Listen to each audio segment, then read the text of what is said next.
இந்த பாருங்கள், இப்போ நம்ம கொத்து பரோட்டா பண்ண போகிறோம். பரோட்டா நல்லா கட் பண்ணி வச்சாச்சு. கட் பண்ணாலும் சரி, பிச்சாலும் சரி, அதுக்கு தேவையான பச்சை மிளகா, வெங்காயம் போட்டிருக்கோம். இப்போ இந்த கொத்து பரோட்டா போடுறதுக்கு எண்ணெய் ஊற்ற போகிறோம். வெங்காயம் வதக்கி பண்ணுறதுக்கு இதில் கொஞ்சோண்டு சோம்பு, நல்ல அரோமா கிடைக்கும்.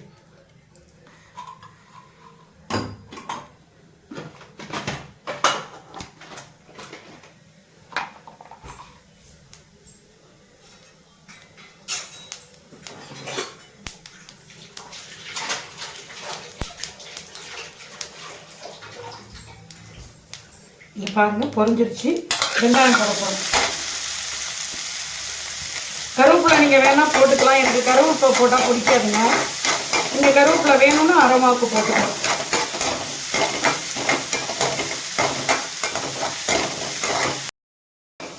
இதை பாருங்கள், நம்ம போட்டு வச்சுருந்தோம்ல தக்காளி, கொஞ்சம் மஞ்சத்தூள், கொஞ்சம் மிளகாத்தூள், கொத்தமல்லி பொடி, உப்பு, இது நல்லா வெந்துருச்சு பாருங்கள். இதை அதில் ஊற்றி வதக்க போகிறோம். இங்கே பாருங்கள், நம்ம வேக வச்சு வச்சுருக்கோம் தக்காளி சாதம்.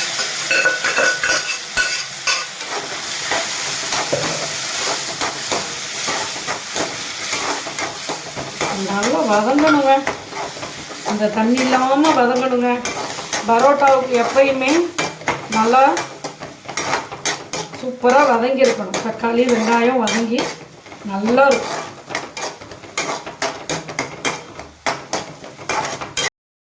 இது பாருங்க, பரோட்டா போட போகிறோம். நம்ம சிம்மில் போட்டுக்கிற அடுப்பை ரெண்டு முட்டை உடச்சி ஊற்றணுங்க.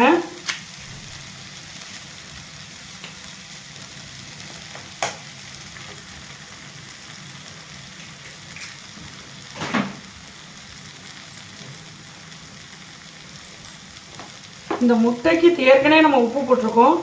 முட்டைக்கு தேவையான உப்பு போட்டுட்டு இதை கிண்டணுங்க.